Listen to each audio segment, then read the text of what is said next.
Oi pessoal, mais um AME.cast. Hoje aqui estamos com uma pessoa muito especial. Hoje vai ser diferente o papo, porque a gente vai falar de assuntos femininos com uma pessoa com uma característica muito de macho, não de machista. Não, de machista, por favor. Né? É o Marcos Gomes, mais conhecido como Chileno, né? Chileno Gomes. Você é terapeuta, psicanalista, professor de filosofia, teólogo, empresário, escritor. Pai, ex-lutador. E uma ótima pessoa para conversar. A gente estava aqui conversando, já esquecendo o tempo, né? Eu gosto de falar. Você sabe que uma vez me ligou uma cliente e falou assim: professor, pelo amor de Deus, me salva. Eu tenho um evento amanhã e 2 palestrantes cancelaram em cima da hora. E por coincidência de Darwin, assim, eu tinha um cliente no interior e o cara cancelou, então eu tinha o dia livre. E eu falei, tudo bem. Ela falou, mas são 2 palestras. Eu falei, tudo bem. Ela falou, mas tem um problema. Cada palestra é 2 horas. Eu falei, tudo bem. Ela falou, mas são 2 horas, são 4 horas seguidas. Eu falei, o meu problema não é fazer, eu falo. É verdade. Então, se deixar, se tivesse uma garrafa de vinho, então, aí que a gente ia embora. Nossa, aí que relaxa, né? Isso é para mais tarde. Então, Chileno, a gente estava conversando aqui antes, né? Primeiro eu queria, sim, tirar umas curiosidades, né? Antes, deixa eu te dar meu livro de presente. Uau! Meu livro best-seller. O Deus da Filosofia. Deus existe? Isso. Parece meio Descartes. Eu falo de Descartes. Você porque fala eu dele? falo. Olha Porque, na verdade, só. assim, as pessoas, quando falam em filosofia, tem uma dedicatória para você aí na frente. Olha, Mônica, com esta obra busco inquietar o que talvez tenha por verdade. Instigar-lhe a reflexão e a busca ao contraditório. Uau! Premissas impreteríveis para um bom pensar. Com carinho, Chileno. Obrigada, amei. Eu vou ler mesmo. Espero que leia. A ideia desse livro é que ele seja um livro fácil de ler. Sim, porque o do Descartes lá, o ser e o nada... Não, porque assim o que acontece, geralmente filosofia já é chato, né? Porque o filósofo é um cara muito inteligente, ele vai vomitando um monte das ideias dele, então a gente já, né? Agora, o que piora a filosofia é que os professores de filosofia, o que a gente chama de comentadores, que é o meu caso, né? Eu pego o filósofo e comento, eles gostam de parecer inteligentinhos, então eles dificultam a leitura para parecer que, né, só 2 ou 3... Será que dificulta ou será que se enrola? Dificulta de... Assim, ou na verdade, assim, eu penso assim, quem sabe de verdade fala fácil. Mas falar por exemplo, tem coisas que eu me complico na hora de passar o meu conhecimento. Não, mas aí vai da habilidade de cada um. Isso é uma coisa assim que eu tenho, que todo mundo comenta, não sou eu que falo, né? Eu tenho assim, isso é uma habilidade minha, de pegar uma coisa muito difícil e traduzir de uma maneira simples, sem perder conteúdo. Então eu tenho essa facilidade. Eu acho que até por isso que meu livro virou best-seller tão rápido, assim, em 3 meses meu livro estourou. Eu nunca imaginei que... mas também tu tem o QI 140, é fácil. Mas quando eu lancei o meu livro, eu nem sabia quando era meu QI, não conhecia. Minha rede social tinha, sei lá, 15 mil seguidores. Mas tu já tinha esse QI, então você já produzia dessa forma. Produzia. Depois foi só saber. Né? Só saber, é verdade. Mas então, na teologia, você foi buscando essas profissões assim porque você achava interessante? Então, na verdade, não, né? Na verdade, assim, a minha profissão é segurança, né? Eu tenho uma empresa de segurança há mais de 20 anos. Hoje eu tenho mais de 200 funcionários. Tu tem uma empresa de segurança? Tenho uma empresa de faxina e tenho uma empresa de network para donos de grandes negócios. Então eu vivo das minhas empresas. Você vende serviços, Vende serviços, e network. Agora, o estudo sempre foi um hobby para mim. Então, por exemplo, treinar musculação, treinar jiu-jitsu, treinar boxe, para mim sempre foi parte da minha rotina. Eu não considero hobby, eu considero essencial para a minha profissão. Então fui chefe de segurança do Ronaldo Fenômeno, fui chefe de segurança do Roberto Carlos, fiz segurança do 50 Cent, do Amy House. Então, tipo assim, a minha especialidade é segurança de alto risco, segurança de eventos, casas noturnas. O meu hobby é estudar. Então eu sempre amei estudar. Como eu vim de uma família muito religiosa, meu pai é pastor aí há 35 anos, né? Não é pastor, mas na igreja dele tem outro nome, mas para ficar mais fácil, a gente chama de pastor. Eu aprendi a ler em casa com 5 anos, porque eu queria ler a Bíblia. Então, com 10 anos de idade, eu já tinha lido a Bíblia. Então, tu é gênio mesmo, né? Não, gênio eu não diria, mas assim, eu tenho uma facilidade de aprender. Tu é humilde. Não, é porque assim, nem sempre o QI vai te trazer muita coisa. Tá cheio de gênio aí, gênio mesmo. O cara que faz cálculos absurdos e o cara tem 50 anos, mora com a mãe e trabalha de subemprego. Sabe por que eu vou dizer que você não é um gênio? Porque você tem uma inteligência emocional aguçada. Porque você vai falar sobre o narcisismo. Sim, né? Então, exato, e geralmente as pessoas, quando elas têm esse traço de genialidade muito forte, ela tem um traço perverso. Olha, já quer entrar na psicanálise? Bora entrar então. Como que você começou a perceber que você precisava falar mais sobre narcisistas ou narcisismo? Então, assim, eu me dei conta muito cedo que eu tinha pai e mãe narcisista. Né? Isso era positivo para você? Não, muito negativo, muito negativo. Mas assim, as condições da vida obrigaram meus pais a serem assim. Durante muito tempo eu tive muita mágoa dos meus pais, principalmente quando eu resolvi sair da igreja, eu e meus irmãos, eles praticamente abandonaram a família, eu tive que assumir meus irmãos, assim, tanto que a minha irmã até hoje ela fala que a referência de homem dela, ela está super bem com meu pai, ama meu pai e tal, mas a referência de homem dela sou eu, né? Então eu comecei a trabalhar com 13 anos de idade, com 16 anos de idade eu fui emancipado. Aqui em São Paulo? Isso em Santos. Eu nasci em São Paulo, mas fui criado em Santos.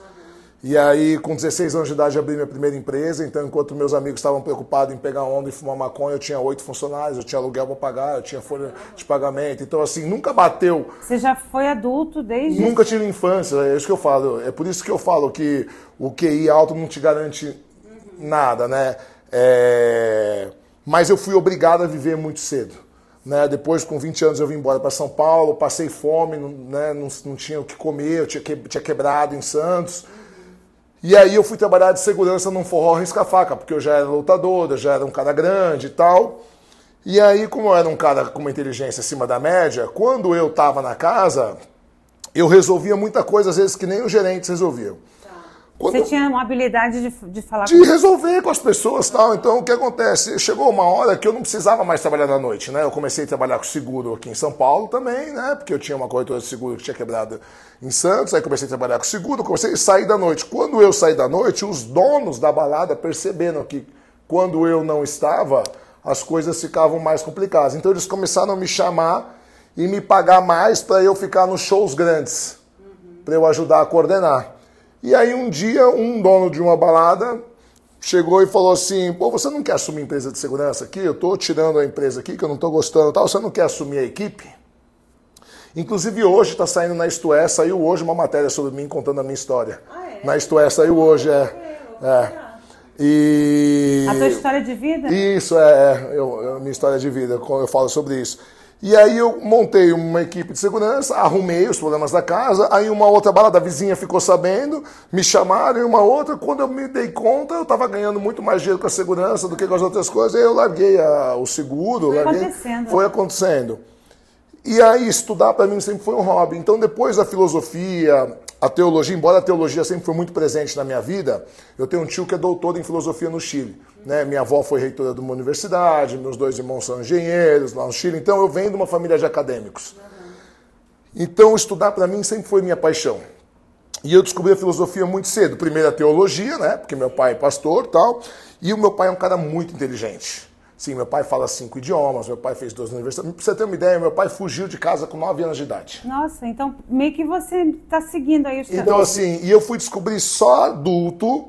A questão assim de 3 anos atrás, eu fui pro Chile, eu estava conversando com meu tio, e meu tio falou assim, o teu pai, com 9, 10 anos, o teu pai lia Dostoiévski, teu pai lia Shakespeare, e eu nem sabia. E eu nem sabia disso.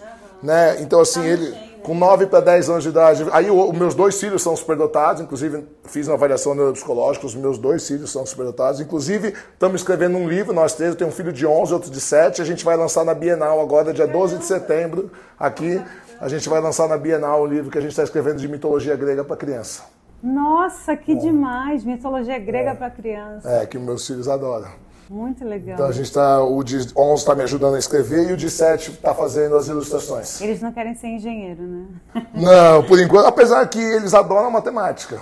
Adoram matemática. Porque adoram quando matemática. é superdotado tem uma facilidade. E assim, embora eu gosto muito, eu gosto de física, gosto de matemática, mas eu sou de humanas total. Mesmo dentro da escala de superdotação, existem habilidades maiores, a minha maior habilidade é na fala. Então eu virei professor, eu virei palestrante, né?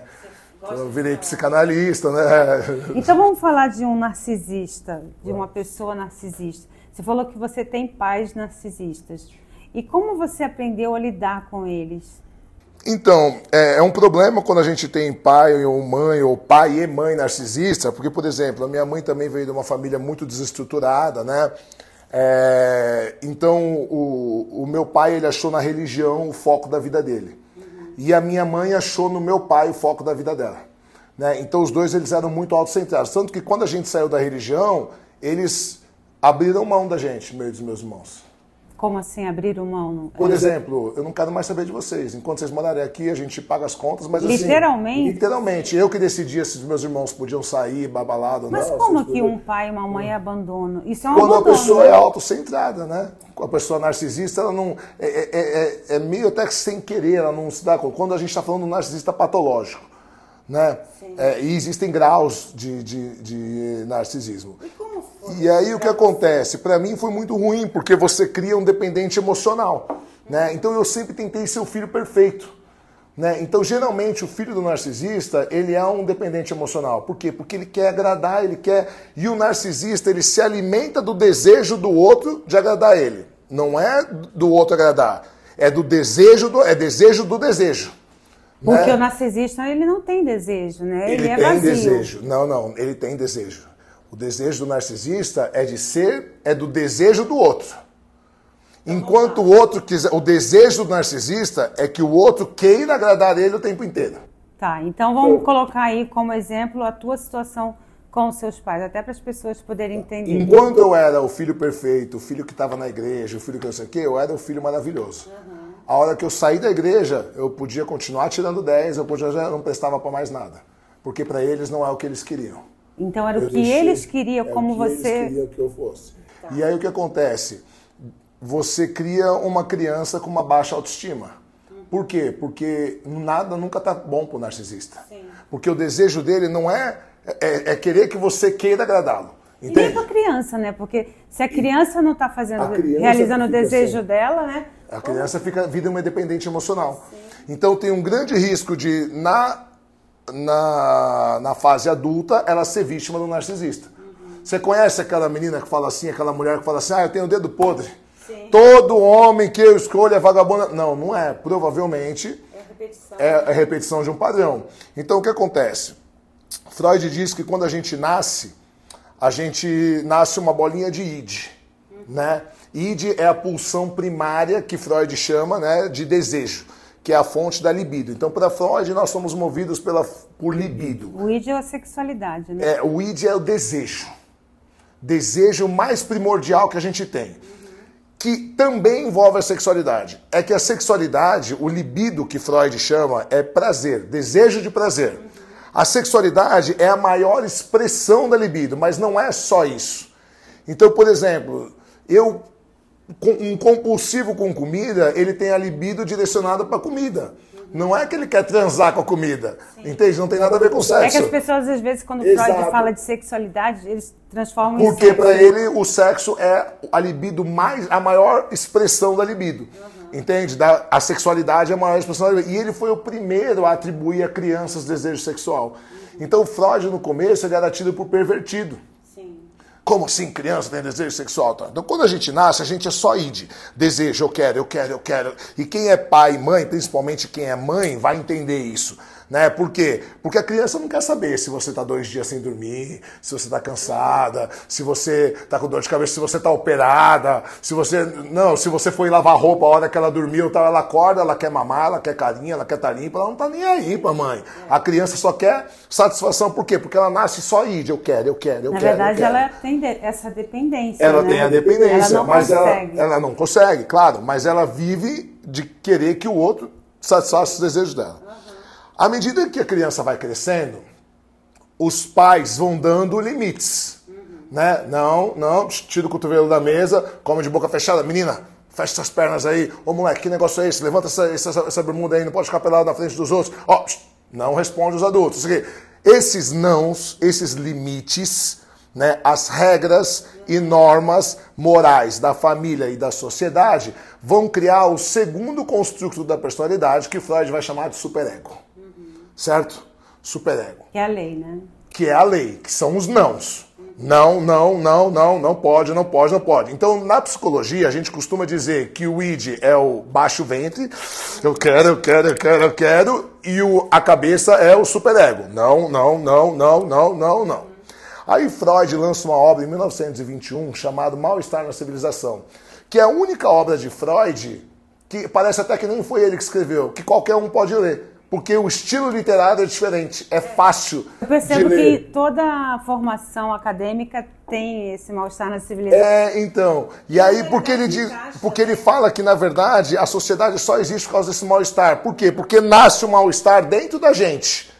Entre o que eu quero, do id, e o que eu não posso, do superego. E aí nasce o terceiro e último construto da personalidade, que é o ego. O eu. Que do latim ego significa eu, literalmente. E aí a gente costuma dizer que o ego é o tronco. Então o ego que vai decidir se ora pode, ora não pode. Vai depender da criação. Nós que somos... Vai depender do trauma. Vamos... Do trauma, mas eu estou querendo dizer assim, nós que somos um pouco mais velhos, né? Não tão velhos, mas já temos, né? A gente teve uma criação um pouco mais repressiva. O nosso ego, ele tende mais pro superego, pro não. Não. As gerações mais novas, que são criadas mais permissivamente, até pela mudança na sociedade, elas tendem mais pro id. Então você vê hoje esse monte de novos adultos mimados que só quer saber, não, mas eu quero, o eu quero parece que é lei. Enquanto na nossa época não tinha eu quero. O id, ele não tem um controle, um limite, né? Não tem limite. Ele nem conhece. Não conhece. Ele é a mais pura expressão do que eu quero e foda-se. Para falar o português, claro, nem sei se eu posso falar. Mas assim... A laricó. Coloca o pi lá. Então, assim, o id, ele é essa expressão. Quando você... À medida que você nasce, né? Por que eu falei tudo isso? Porque a gente estava falando da mulher com o dedo podre, né? Sim. Quando você nasce, esse libido, esse tesão todo, Freud diz que está na boca. Fase oral. De 0 a 2 anos, mais ou menos. Certo? Tanto que a gente experimenta o mundo pela boca. Sim. Tanto que a chupeta acalma. Não é o leite que acalma. Se fosse o leite, a chupeta ia deixar mais nervoso. Né? Então a gente... prazer, ou sucção, o peito da mãe, tal. Aí depois a Melanie Klein vai falar, né, do peito bom, peito mal, né? Então, quando a mãe está presente, quando a mãe não está presente, muito legal. Então, o amor e ódio, essa ambiguidade que a gente tem com os pais, né? Que são as pessoas que a gente mais ama e que mais odeia na vida. O amor é uma linha tênue, né? Na verdade, o amor e o ódio é o mesmo sentimento, né? São polos opostos, exato, é isso aí.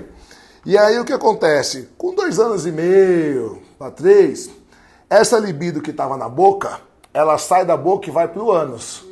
Anal. Fase anal, certo?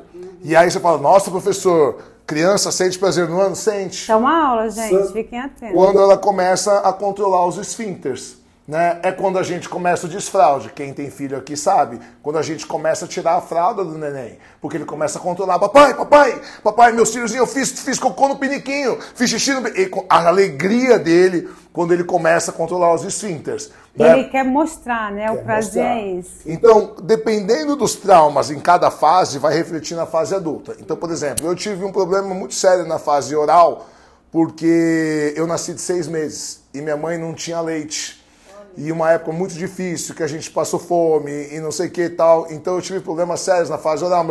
Na época, meu pai tinha saído da igreja, meu pai bebia, sumia de casa e tal. Então, por exemplo, falo muito, como muito. Então, Freud explica. Daí surge Freud explica. Freud começa a explicar comportamentos que até então não eram explicados. Na fase anal, uma pessoa que faz anal, ela vai ser extremamente controladora. Uma pessoa que tem um problema na fase anal, ela vai ser controladora, ela vai ter uma rigidez interna muito grande, ela vai ser muito metódica. Então, cada fase tem as suas características. Sim. Agora, só assim, para as pessoas entenderem, por que esse controle da fase anal? Porque é na fase anal que você começa a ter controle do próprio corpo. Entende? Consegue segurar o xixi. Xixi e o cocô, exatamente. Entende? Legal. Então, isso vai refletir no inconsciente. Eu já vou falar do inconsciente, que é importante a gente entender. Você falou só de neurose até agora. É, só. Mas Lacan vai dizer que neurose é parte constitutiva da vida. É impossível existir ser humano sem neurose. A neurose seria como pequenos nódulos, né, pequenos traumas na nossa psique. Sim. Porque é impossível a gente viver sem neurose. Né? Ou seja, o normal é ser neurótico. Tá? Então você, se alguém te chamar de neurótico, fique feliz. Tá? O normal é ser neurótico. Você não só pode, ruim se você for psicótico. Aí, perverso. E aí, perverso, aí é ruim. O que acontece? Por volta dos 4 anos, esse libido que estava no ânus, ele sai do ânus e vai para o órgão genital, que Freud vai chamar de fase fálica. Essa fase é a fase importante para quem quer entender o narcisismo. Tá? Você que é vítima de narcisismo. O que acontece? É na fase fálica que nasce o complexo de Édipo. E o que é o complexo de Édipo? Né? É algo que Freud pegou da mitologia grega, que ele era um ávido leitor de mitologia grega e tal, e tanto que vários nomes que ele aplica a transtornos são da mitologia grega. Né? E no complexo de Édipo, Édipo na mitologia grega, né? Ele foi profetizado que ele mataria o pai e se casaria com a mãe, né? Sófocles. E aí o pai manda matar o neném. O funcionário, né, o escravo, tem dó, dá para um casal de viajantes e fala, ó, não aparece nunca mais.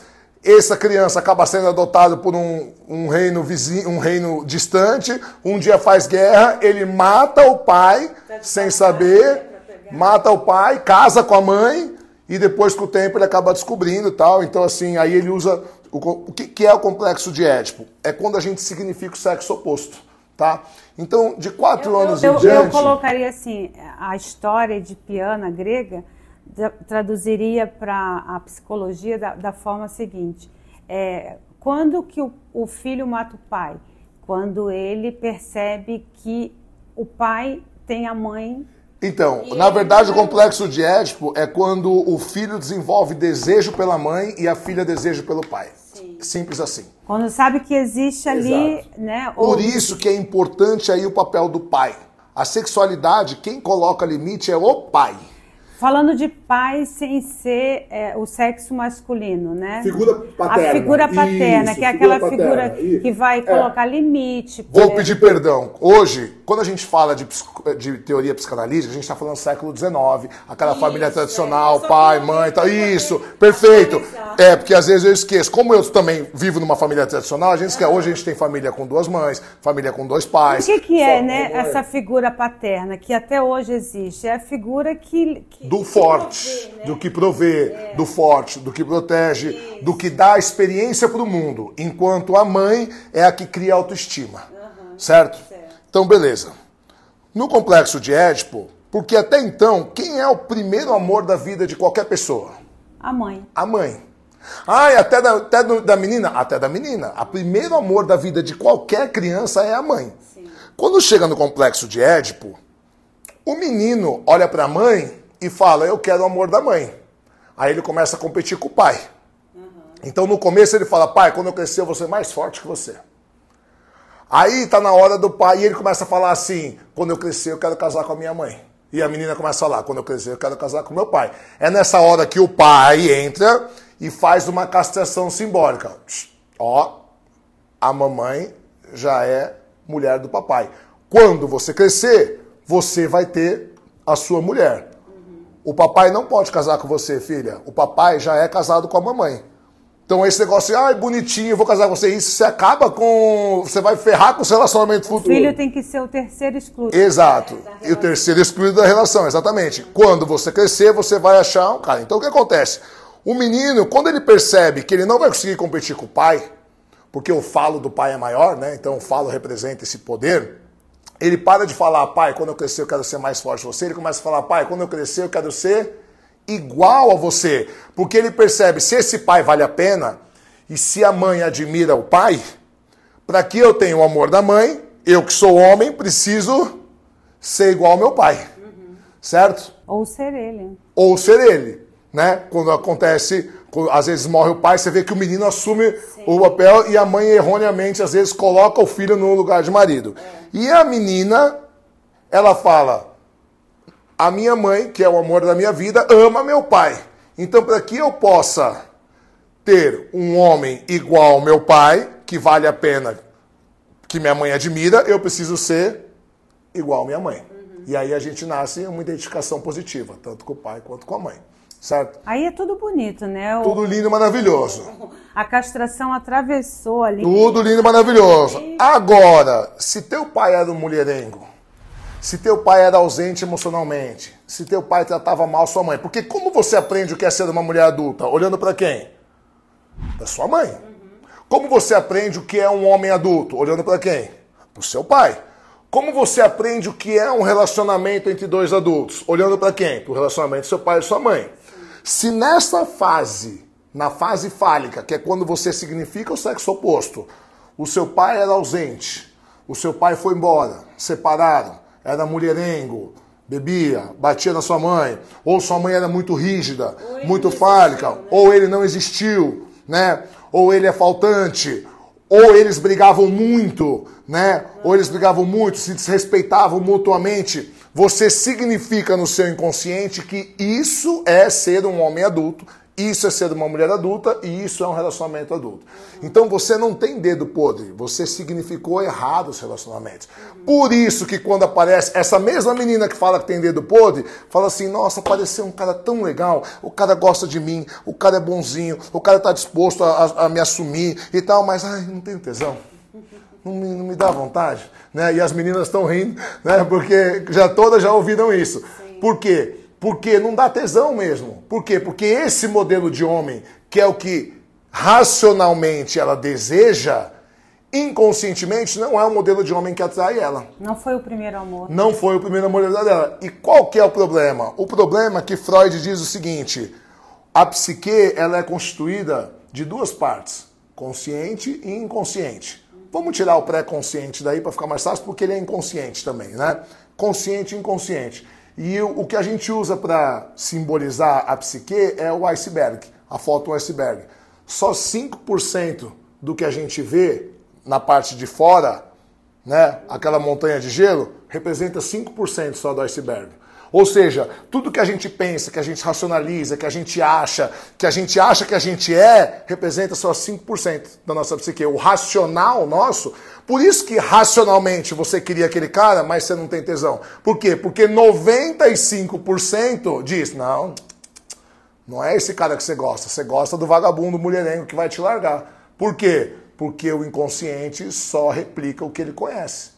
Se teu pai largou aí sua mãe, a pessoa tem que ir para análise para... A pessoa vai ter que ir para terapia falar e botar para fora. Exatamente. Isso, né? E aí tem uma frase de Jung, que foi discípulo de Freud, que eu adoro, que Jung diz o seguinte, enquanto você não tornar consciente o que te faz mal, o inconsciente regerá a sua vida e você chamará de destino. Sim. Eu conheço essa frase, eu essa acho muito frase bacana. É incrível. Então, assim, por isso que eu digo que Mas não... as pessoas têm medo do inconsciente. Todo mundo tem medo. Porque, olha só, Jung, ele estipula que existem padrões dentro da gente que ele chama de arquétipos. Né? E Jung, ele fala um dos arquétipos é a sombra. E o que é a sombra? É a parte feia de você que nem você quer ver. A gente nem vê, que né? você não quer ver. Só se olhar pra trás. Você não quer enxergar. Então eu costumo brincar, eu falo assim, as pessoas acham que o processo de autoconhecimento é você fazer yoga em cima de uma montanha no pôr do sol comendo biscoito vegano. Né? E na verdade não tem nada a ver. O autoconhecimento ele é dolorido. Você tem que olhar para o espelho, você tem que encarar a parte ruim de você, você tem que botar o dedo na ferida, você vai ter que ir lá na primeira e segunda infância, achar trauma. Né? O que você acha assim? Eu vou agora dar uma de Lacan para você. Vamos lá. Você falou de autoconhecimento e para a psicanálise, né, lacaniana, o autoconhecimento, ele não rege muito. O que rege? É você saber o que você pode fazer para tudo que acontece ao seu redor. Isso não é autoconhecimento? É um autoconhecimento de tudo. Exato. Mas nós somos tudo. É um conhecimento de tudo, né? Agora, o ser humano, Aristóteles, que era um filósofo 350 a.C., ele dizia que nós somos um zoom politicum. O ser humano não existe sozinho. Não. Ele é um animal político. Exato. Então, quando você fala então, quando você fala em autoconhecimento, não é só se autoconhecer só. Muito importante você falar isso, que as pessoas que vão você entender como você está inserido no meio. Isso. Por exemplo, a psicologia diz que nós somos a soma das 5 pessoas que a gente mais convive. Então eu costumo brincar, eu digo o seguinte: se do seu grupo de amigos você é o mais inteligente, tá na hora de você trocar de amigos. Exato. Tu tem que estar entre eles e não ser o melhor. Depende do que você quer da sua vida. Se você quiser continuar evoluindo. Né? Agora, por exemplo, eu tenho alguns amigos meus, muito amigos, que dá para contar, não chega aos dedos de uma mão, que eu tenho bastante contato. Se você for colocar cognitivamente, né, cognitivamente, que é só é o tipo de inteligência medida pelo teste de QI, espacial, matemática, lógica, tal, e academicamente, eu sou muito mais inteligente que todos eles. Sou muito mais. Porque eu tenho muito mais estudo, eu sou superdotado, sou preparado, conhecimento, ok, tal. Mas e hoje a gente trabalha com 9 tipos diferentes de inteligência. Então, por exemplo, tem um amigo meu que ele fala, eu não gosto de ler, mas ele tem uma pilha de livros meus assim na loja dele que ele dá de presente pros... E ele trabalha só com público AA e tal. Mas, por exemplo, o cara tem uma inteligência emocional que eu invejo. O outro tem uma inteligência financeira, o cara sem estudo, veio lá do Grajaú, o cara tá trilhardário, e o que o cara faz, às vezes ele me pega pela mão e fala, ó, vem cá, na tua empresa, você tá indo bem, ele fala pra mim, mas se você fizer isso, ó, você pega, faz isso, aquilo, e o cara me dá uma aula, e o cara não tem faculdade. Às vezes, entende? A inteligência emocional, tem inteligência financeira, tem inteligência espacial, então assim, então eles continuam sendo meus amigos, então por quê? Porque eles têm outros tipos de inteligência que me agregam. Entende? Agora, se você quer ser um cara que, eu quero evoluir, hoje está na moda ser empreendedor, quero ser empreendedor, eu quero construir minhas coisas e tal, mas você só junta com aquela galerinha que todo final de semana é só reclama do emprego, é happy hour, é só bebida, é só futebol, você nunca vai sair disso.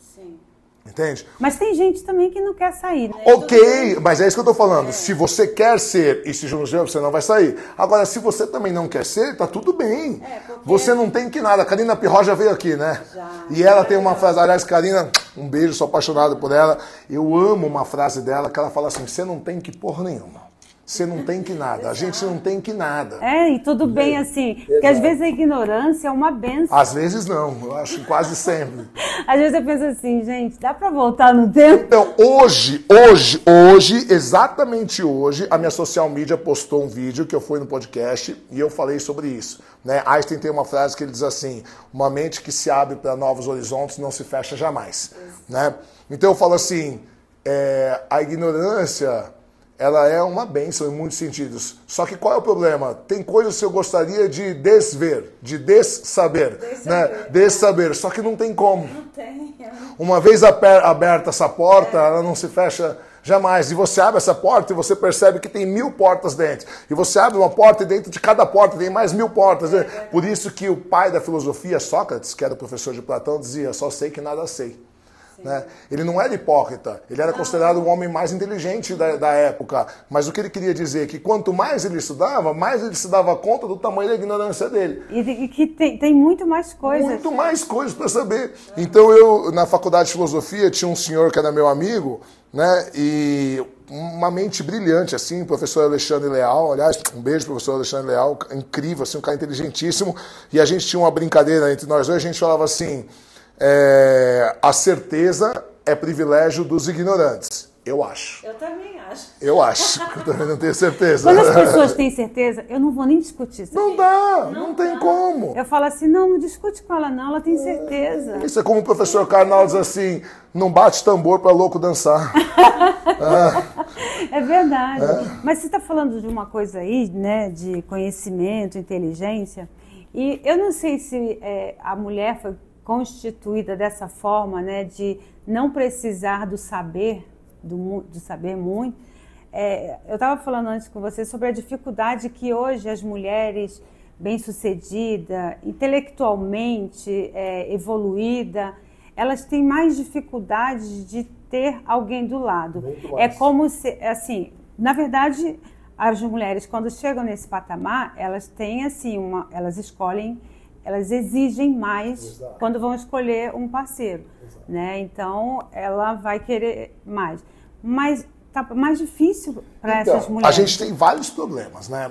Essa sua reclamação é a reclamação de 99,9% das mulheres que aparecem no meu consultório. Que bom que eu estou nessa estatística. Porque assim, tem um problema seríssimo, né?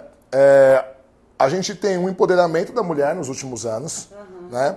Então, é brincadeira, tá? Pelo amor de Darwin, mas a culpa do desemprego de quem que é? Da mulher. A culpa do desemprego é da mulher. Mesmo? Claro, porque antigamente a mulher não trabalhava. Entende? Então o homem não precisava se esforçar muito para... Agora, na escola, quem sempre foram os melhores alunos? As mulheres ou os meninos? As mulheres. Sempre as mulheres. Quem tinha os cadernos mais organizados? As mulheres. Colorido. Na minha época, as meninas escreviam um parágrafo de cada cor e tal, organizado, e fazia resumo e tal. Então o que acontece?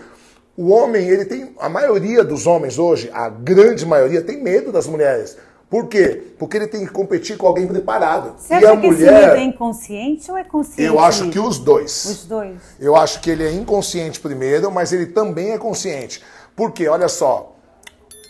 O cara preguiçoso, ele vai ter que bater de frente com uma mulher que se preparou de verdade. Uau. Entende? Aí o que acontece? Você pega uma mulher que passou dos 40, que está solteira, que é independente economicamente, que já está com os filhos criados, que sexualmente é ativa e sabe o que quer, né? Sim. Que intelectualmente foi atrás, buscou, estudou, não quer nenhum cara burro e ignorante do lado. Que financeiramente é independente. Ela não precisa de um homem para bancar ela, mas ela também não quer um cara para ela ficar bancando marmanjo, entendeu? Aí o que acontece? Essa mulher tem um pinto desse tamanho. Então ela chega no encontro, ela faz assim, ó. Ela faz assim, ó. Põe um pau desse tamanho em cima da mesa, e aí o cara tira uma bingolinha desse tamanhozinho assim, assusta. Entende?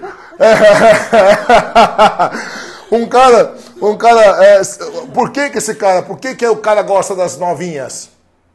Porque elas não sabem nada. Porque elas não têm dinheiro. Eu tinha uma psicóloga que ela falava assim, que o poder do homem está sempre da cintura para baixo, ou no pinto ou na carteira. É verdade.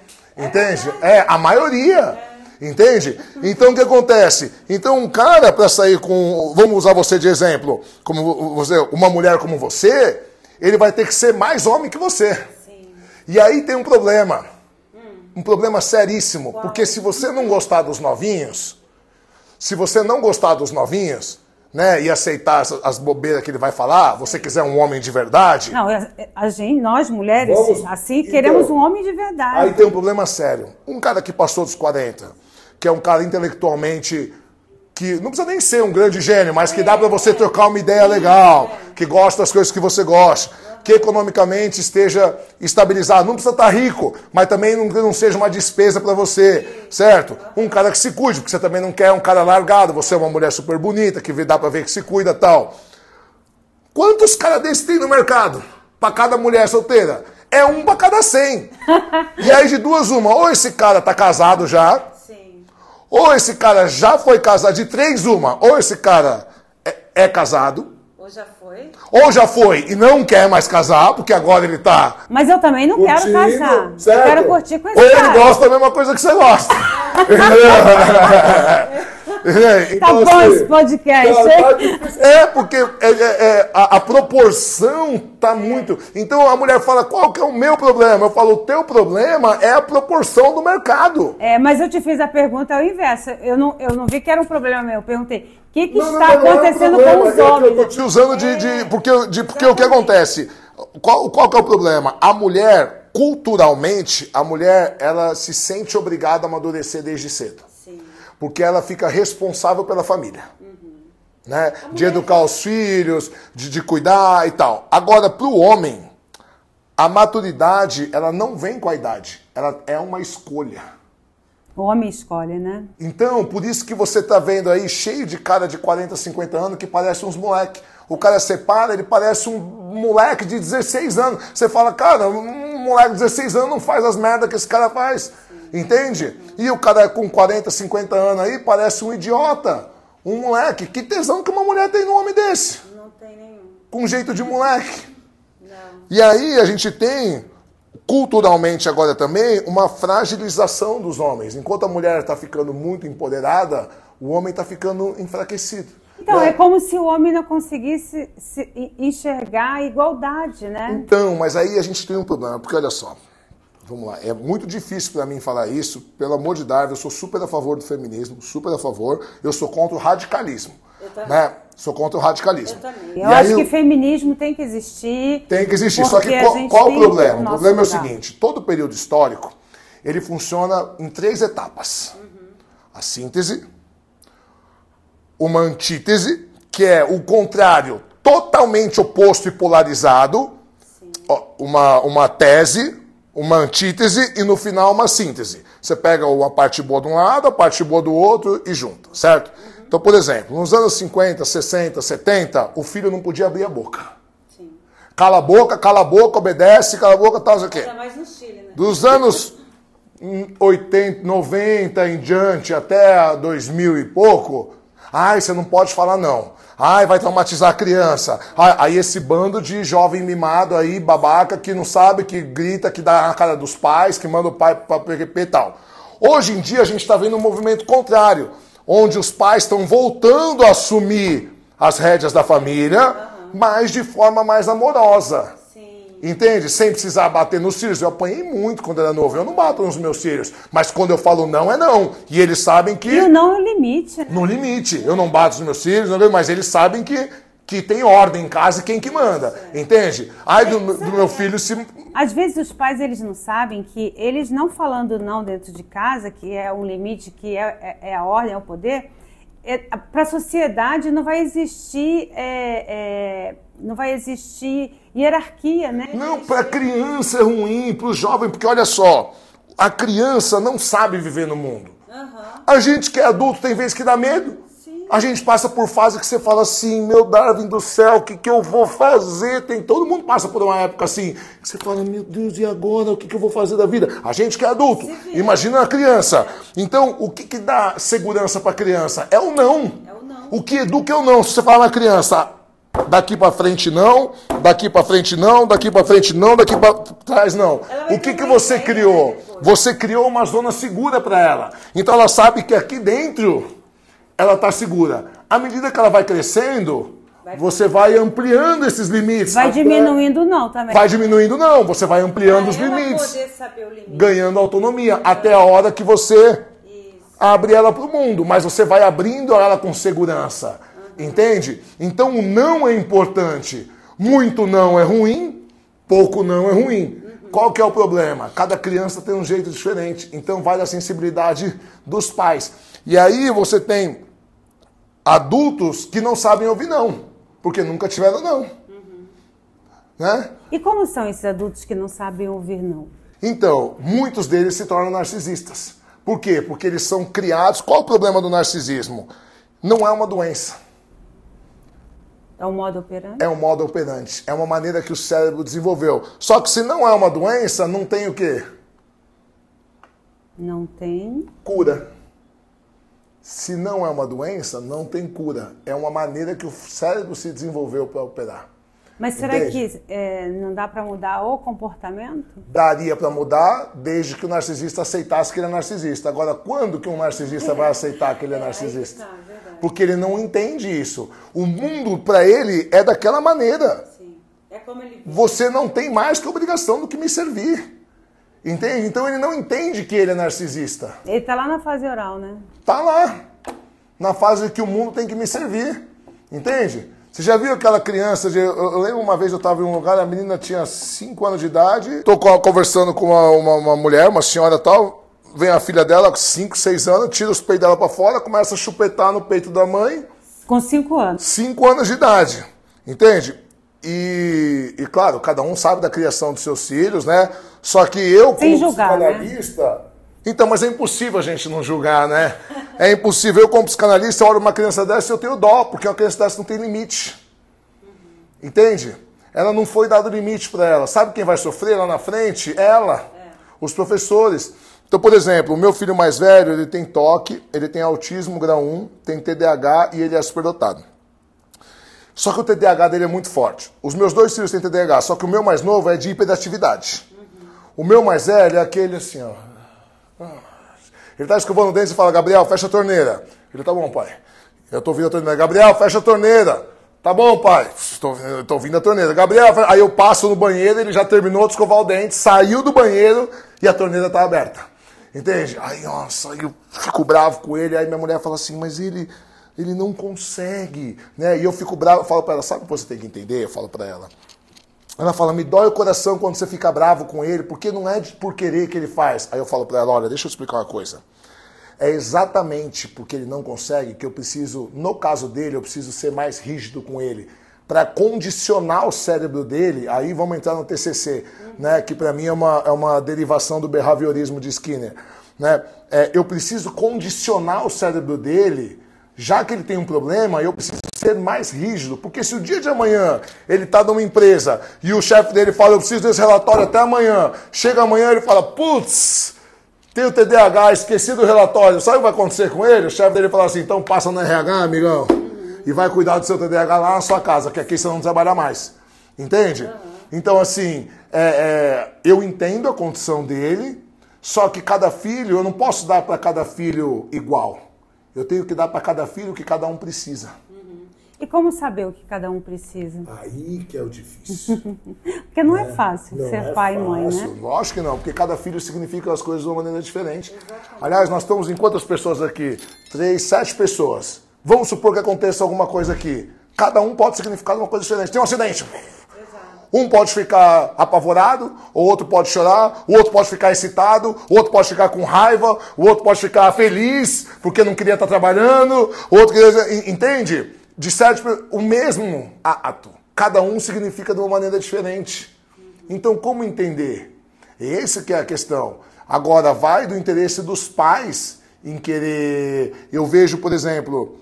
a psicóloga do meu filho fala assim, pô, muito legal porque os filhos de vocês, eles têm, a minha sogra é psicóloga também, eu sou psicanalista, a minha mulher até por isso estuda também a vida inteira, até por causa dos transtornos dos nossos filhos, tal, ela foi estudar, ela foi ler, ela fala, vocês são muito esclarecidos.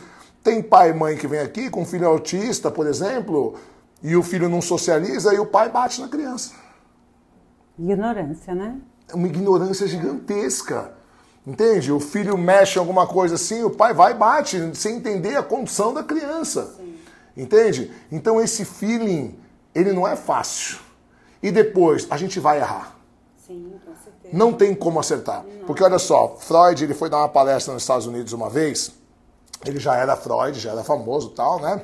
E aí ele foi dar uma palestra numa universidade nos Estados Unidos, para médicos. E aí ele estava explicando do inconsciente e tal, né? E aí uma médica, bem característico de médico, né? Eram todos psiquiatras e neurologistas e tal. E ela falou, tá, doutor, tá, a gente já entendeu tudo isso, tá? Como que a gente faz? Então, como que a gente faz? E ele falou assim, tanto faz, você vai errar do mesmo jeito. Falou, por quê? Porque se você for a mãe e o pai perfeitos, você cria um aleijado pro mundo. Sim. Porque a hora que ele for pro mundo, o mundo não é perfeito. Então faz parte da nossa constituição como seres humanos. E mesmo sendo perfeito, né? Então faz parte da nossa constituição como seres humanos lidar com o erro dos nossos pais. Porque se teu pai e tua mãe for perfeito, quando você for para o mundo, você está despreparado para o mundo. Então eu vou usar um exemplo, eu queria até que você falasse sobre esse caso. O caso do Kaká e da esposa dele. Não sei se você chegou a ver. Sim. Ela falou que ela se separou dele porque ele era perfeito demais. Exato. O que você pode dizer dessa situação? Posso dizer que ela significou diferente a figura masculina. Perdeu o tesão. Mas ele era perfeito, ele fazia tudo que uma mulher quer, deseja. Tudo que uma mulher quer, só que qual é a figura masculina que ela significou? Como era o pai dela? Se o pai dela não era exatamente daquele jeito, ele perde o tesão. Entende? Então, por exemplo, acontece muito isso. O cara tem uma figura masculina forte. Eu tenho um conhecido meu que ele faz isso em todos os relacionamentos dele. Eu falo, você que acaba os seus relacionamentos. ele é médico, ele é advogado, ele é um cara assim super inteligente, faixa preta de jiu-jitsu, tal. Então a mulher olha e fala, nossa, tal. Ele começa a namorar, pensa num cara pau mandado. Se tiver no dicionário pau mandado, tem uma foto dele. Tem uma foto dele, você sabe quem é. Você é um imbecil, já te falei. Vou mandar pra ele esse podcast. Ele é tão num nível que, por exemplo, a gente está treinando jiu-jitsu, terminamos o treino, aí na cantina eu falo assim, vamos tomar um açaí? Não, preciso ligar pra minha mulher ver se eu posso. Eu falo, oi? Você é idiota, você tá falando sério? Ele fala, não sei se eu posso. Mas qual a finalidade dele ligar pra mulher? Porque ele fica tão pau mandado da mulher, porque teve uma mãe narcisista, certo? Que aquela casca que ele tinha, porque o que diz a psicologia? A psicologia diz o seguinte, quando a gente conhece alguém, a gente age no ideal de si mesmo. Então vamos supor que a gente vá sair, certo? Houve um interesse mútuo, vamos sair para jantar? Um date. Vamos, um date, certo? O que diz a psicologia? Que eu agirei no ideal de mim mesmo. Como eu, chileno, imagino que um homem deveria se portar no primeiro encontro. Então eu vou arrumado, né? Eu vou cheiroso, eu vou fazer a barba, né? Eu vou abrir a porta do carro, eu vou pagar a conta, isso porque sou eu, né? Eu vou pagar a conta, eu vou escolher o vinho, mas antes de eu escolher o vinho eu vou perguntar assim, você tem alguma preferência da uva? Tal, você tem algum vinho particular que você gosta? Não? Então eu posso escolher? Tal, vou escolher o restaurante, não vou chegar e falar assim, pra onde a gente vai? Entende? Sim. Eu tô agindo no ideal de mim mesmo, beleza? E você do seu. Você não vai chegar lá de bob no cabelo, nem de chinelo, de rasteirinha. Você vai se arrumar, né? Você vai no salão, você vai, né, preparado e tal, beleza. Então diz a psicologia que cada um age do ideal de si mesmo. Certo? O psicopata, o narcisista, psicopata não, é que todo psicopata é narcisista, nem todo narcisista é psicopata. O narcisista, ele age no ideal do outro.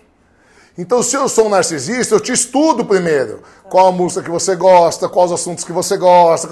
E aí eu vou agindo do jeito que eu quero que você sonha que um homem haja. Certo? O que acontece com esse meu amigo? Ele, quando conhece alguém, ele age no ideal dele mesmo. Como ele imagina que o homem deve ser. E aí Freud diz... Como Freud diz que você não se apaixona pela pessoa em si, você se apaixona pelo ideal de pessoa que você criou. Certo? Então, beleza. Então, o que acontece? Ele imagina o ideal de homem, tal. Quando ele começa a namorar, aquele ideal dele mesmo não precisa mais, porque ele já conseguiu namorar. Aí ele volta para repetição. Repetição qual que é? O pai dele era um homem fraco, onde a mãe mandava em tudo, a mãe dominava, o que ele aprendeu? Quem manda na casa é quem? A mulher. Então, se eu quero tomar um açaí depois de jiu-jitsu, eu preciso ligar e perguntar para minha mulher se ela deixa. Aí o que acontece? Aquela mulher que idealizou aquele homem, médico, advogado, faixa preta de jiu-jitsu, masculino tal, aquela imagem desmorona. Aí ela olha um pau mandado bunda mole que não sabe escolher uma cueca e uma meia sem perguntar pra ela o que ela acha, qual que ele tem que Será que o cara é pau mandado? Por isso que ela Não é isso que eu tô falando, eu tô falando de... Não, mas eu pensei agora, veio... Uma frase que diz assim, os circuitos de consagração social serão tanto mais eficazes quanto maior a distância social do objeto consagrado. E aí você fala, que porra isso quer dizer? E isso é muito comum na filosofia. Você pegar um autor e você ficar às vezes 2, 3 semanas num parágrafo. Né? Por isso que eu não gosto que me chama de filósofo, porque eu acho que os caras são muito, né? Então vamos lá. Os circuitos de consagração social serão tanto mais eficazes quanto maior a distância social do objeto consagrado. Circuitos de consagração social, a gente fala sobre valorização, vamos colocar o nome de fama, na sociedade. Então, olha, já fica mais fácil. A fama, o circuito de consagração social. Consagração social, o que é? Nossa, vamos supor, você vai num restaurante. De repente você olha pro lado e tá o Bon Jovi.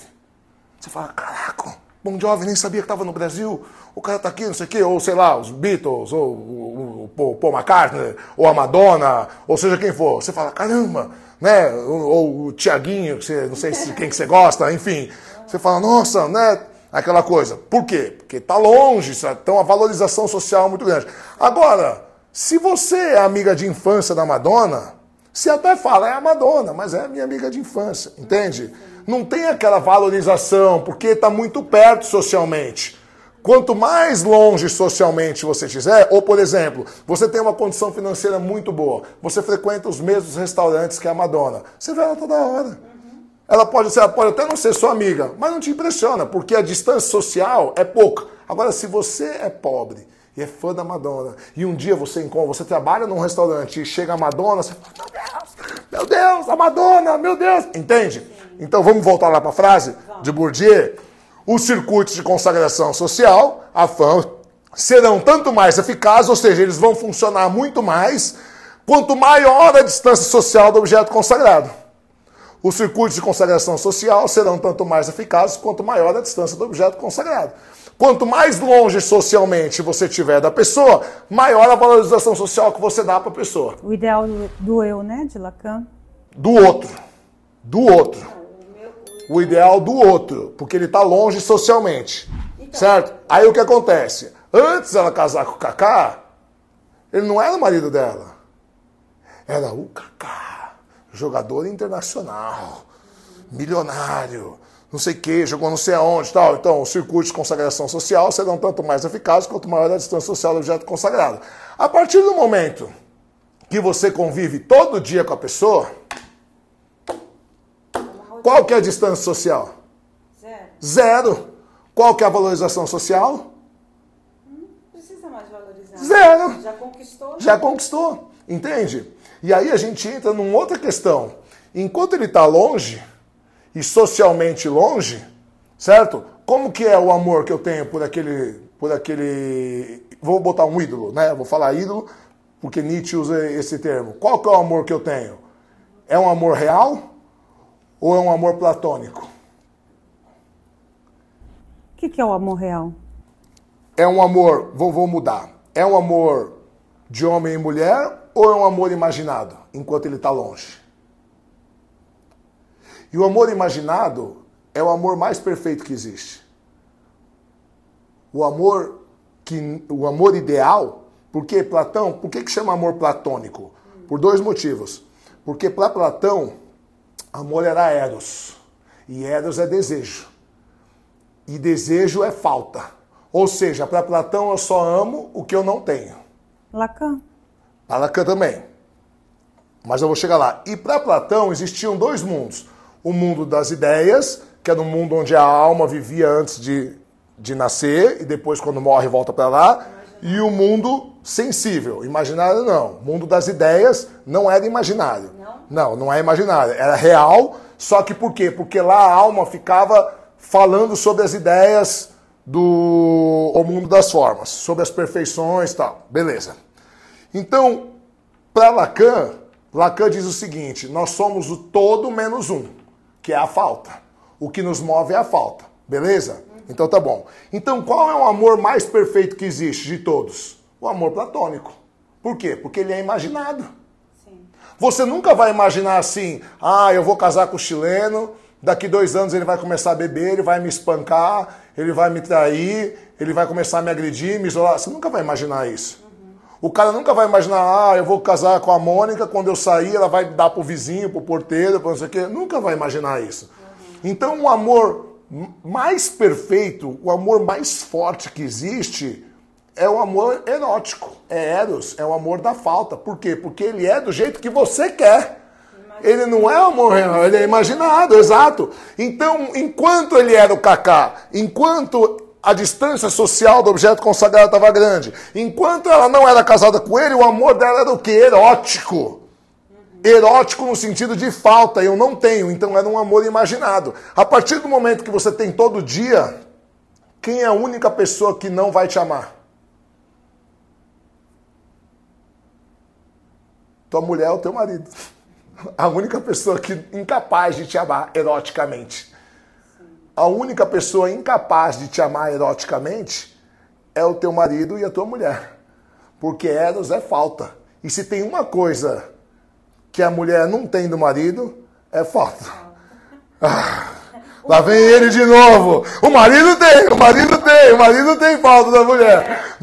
O marido fica atrás, a mulher, ai, de novo, de novo. É que é fisiológico. É fisiológico, claro. Eu vi esses dias um médico falando assim, quando você começa a tratar com mulheres, e mulher reclama que homem só quer sexo, só quer sexo, só quer sexo, tal, e ele começa a aplicar testosterona em mulher, fazer reposição, e a testosterona dela sobe mais do que ela sempre teve, ela fala, doutora, eu quero transar todo dia, eu fico molhada com qualquer coisa. Então ele fala, agora você imagina que o normal do homem é 5 vezes isso. O Schopenhauer vai falar que o amor, na verdade, é uma resposta biológica à necessidade de procriação.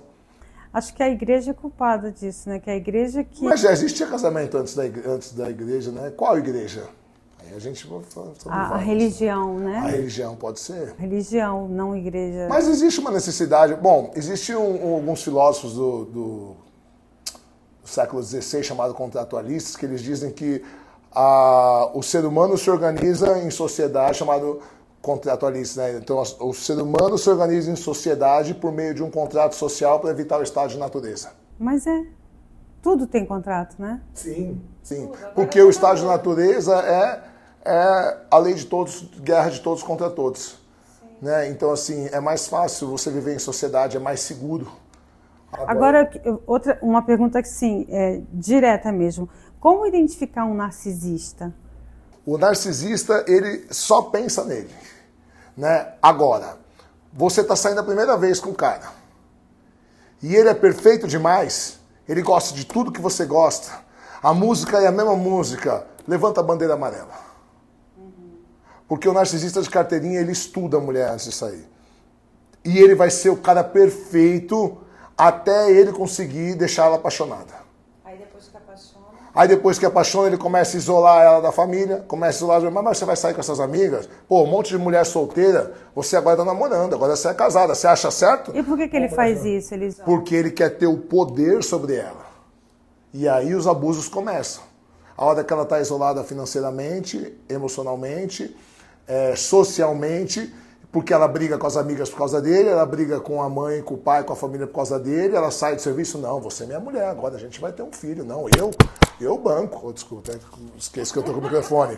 E aí, uma grande dica, todo abusador vem travestido de protetor. E a mulher o que mais procura é isso? Mais procura é isso. Não, gente, pelo amor de Darwin, não quer dizer que todo homem protetor vai ser um abusador. Tá? Não é isso que eu estou dizendo. Só que o abusador, ele age no ideal da mulher. Lembra que a gente falou que a gente costuma agir no ideal de si mesmo? O abusador, ele age no ideal do outro. O que a outra mulher, o que a mulher mais espera. Mas e quando ele dá um pé nela? Ele não está agindo. Porque ele achou outra. Porque não é mais interessante para ele. Só que essa mulher, ele continua tendo domínio sobre ela. Eu tenho várias pacientes que falam assim, o cara já me largou 3 vezes, o cara me tomou dinheiro, e toda vez que ele vai de casa, eu arrasto os pés dele, pelo amor de Deus, não me larga. Só que toda vez que ele percebe que ela está começando a se libertar, ele volta. Não, eu te amo, agora a gente vai casar, eu quero ter um filho com você. Por quê? Porque o tesão dele é o poder que ele mantém sobre essa mulher. Entende? O poder, o domínio emocional que ele tem. Às vezes ele já está com outra, mas ele fica fazendo a manutenção da outra ali, da ex louca. Que a ex é louca. Outra dica. Ex louca, você é a próxima, tá? Cara falou que a ex é louca, pode ter certeza que você é a próxima. O cara falar da ex, né, de forma pejorativa, também desconfie, né? Também desconfie, claro. Porque o narcisista, ele vai falar mal da ex, né? Ele nunca está errado. Ele nunca está errado. Ele vai falar mal da ex. Apesar que vai depender muito. Se o narcisista te achar uma mulher mais inteligente, é capaz ele falar bem da ex para poder te enganar. Se ele for um narcisista de carteirinha. Se ele for um narcisista mesmo, aqueles de carteirinha, entendeu? Porque ele fala, essa daí é psicóloga, já está preparada já. Se eu falar mal da minha ex, ela vai, né? Então é uma mulher inteligente, é capaz de falar, não, é que não deu certo, mas a gente ainda é super amigo, e não sei o que e tal. Agora você vai procurar outra lá, tem BO de agressão, tem medida protetiva, tem um monte de coisa, entende? Ainda bem que hoje tem, né, esse amparo às mulheres. Que, aliás, você falou que tem um site de Mulher Segura? Não, eu tenho uma palestra que eu dou, mas ela está no YouTube, chama Mulher Segura, que eu ensino exatamente como identificar um futuro abusador. né? Desde o seu, eu falo muita coisa que eu falei aqui no podcast, como que se forma o id, o ego, né? Como a gente significa o sexo oposto, tal. E como a gente pode identificar traços já no começo do namoro, no começo, nos primeiros encontros, como identificar, chama mulher segura. Mulher segura. Mulher segura. Olha, vou olhar lá para ver como identificar, porque eu tô na pista. Brincadeira, hein? Mas é importante, né? Sim, as mulheres. Importante. A informação é importante, né? Muito importante. O problema é quando... aí que tá, né? O problema é que Freud tinha muito razão, né? Saber não quer dizer que a gente vai conseguir fazer, porque o inconsciente ele representa 95% da nossa psique, e o nosso inconsciente ele não responde à razão, ele responde aos afetos, aos sentimentos, como você significou os sentimentos, né? Aí é que a gente vai querer. É aí que é o problema. Então, por exemplo, é por isso que você fala assim, não, segunda-feira eu vou entrar na academia, já me matriculei e tal. Quando você vê, você está deitado vendo Netflix. Não, esse mês eu vou guardar dinheiro. É só eu fazer isso, aquilo, eu guardo X, até o final do ano eu tenho tanto. Quando você vê, você está comprando coisa aqui. Não, agora eu fui no nutricionista, eu vou fazer dieta. Quando você vê, você está comendo pizza, está tomando Coca-Cola. Por quê? Porque só o fato de você decidir, hoje a neurociência explica, o fato de você decidir fazer, você já dá no cérebro uma descarga de dopamina, serotonina, noradrenalina, endorfina, que são os hormônios do prazer. Então você nem fez ainda, mas o decidir fazer, segunda-feira eu começo, puxa, aí você relaxa, como se você já tivesse feito. Aí eu vou e como uma pizza para comemorar, porque eu decidi que segunda-feira eu vou entrar na academia, entendeu? E isso é o inconsciente agindo. Uma autossabotagem. Uma autossabotagem. O papo tá muito bom, né, Lari? Mas a gente vai ter que... Olha, você vai ter que voltar para falar. Quantas vezes? Aliás, aqui, olha, 3 quadras do meu consultório aqui, ó. Tá vendo? Foi então, pertíssimo. A gente pode combinar já. Quando quiser. E você tá convidadíssimo, vocês, quando quiserem ir lá conhecer também, tá aqui do lado. Com certeza. Então a gente vai encerrar hoje esse papo maravilhoso com o chileno, que agora a gente, quando fica íntima, já chama pelo apelido, né? Chamar. E você, nossa, seu conhecimento é bárbaro, assim. Obrigado. Você vê que eu fiquei até calada, assim, só ouvindo, porque quando alguém fala com essa precisão, eu prefiro ouvir do que fazer intervenções, porque senão vou atrapalhar. Me sinto honrado. Hoje eu fui ouvinte. Eu acho que você dominou aí, não precisou de mim. Às vezes eu falo, o problema não é fazer eu falar, o problema é fazer eu calar a boca. Eu avisei no começo, né? Mas estava muito bom, por isso que, e assim, a forma que você fala, as pessoas, mesmo as leigas, elas entendem, né, o que você está falando. Isso é uma missão de vida para mim. É transmitir conhecimento de maneira simples, sem perder conteúdo. Porque às vezes a pessoa simplifica muito, perde conteúdo. A minha porque, e aí eu não sou religioso, né? Mas Jesus diz o seguinte, numa passagem bíblica, conhecereis a verdade vos libertará. Né? E eu troco a palavra verdade do grego antigo usado nesse versículo é a mesma palavra para conhecimento. Então você pode dizer que tereis conhecimento e o conhecimento vos libertará. Né? Então o conhecimento é importante. Né? Então existe todo um processo de burrificação, vamos usar, né? Burrificação da massa, né? Que é interessante para os governos, porque quanto mais ignorante o povo é, né? Mais manipulável ele é. Então isso é um projeto de vida meu, assim, poder passar para que as pessoas possam se conhecer, possam saber o que acontece. A pessoa fala, nossa, olha, não é que acontece isso comigo? Nossa, não é que meu pai era assim? Nossa, você percebe? Então, quando, né, as pessoas mandam às vezes para mim no direct Instagram aquela memezinho da mente explodindo, pô, você tinha um podcast seu... Cara, nossa, pra mim é orgástico, sabe? Isso é orgástico. Então, pessoal, se quiser, manda perguntinhas pra ele. Podem mandar. Eu mesmo vou mandar, que ainda ficou um monte de dúvidas aqui. Aliás, não mandem perguntinhas, peçam pra eu voltar, que eu volto e a gente continua. Isso, Lari, João, vamos já marcar a volta do chileno aqui, porque a gente tem muita coisa pra falar e pra passar pro público. Vai ser um prazer enorme. Obrigada pela participação. Obrigado. Grande beijo para todo mundo. Gente, vai subir lá para o YouTube, o podcast vai estar disponível, assistam, dê o like, a curtidinha, né? E se inscrevam no canal. Não esqueçam,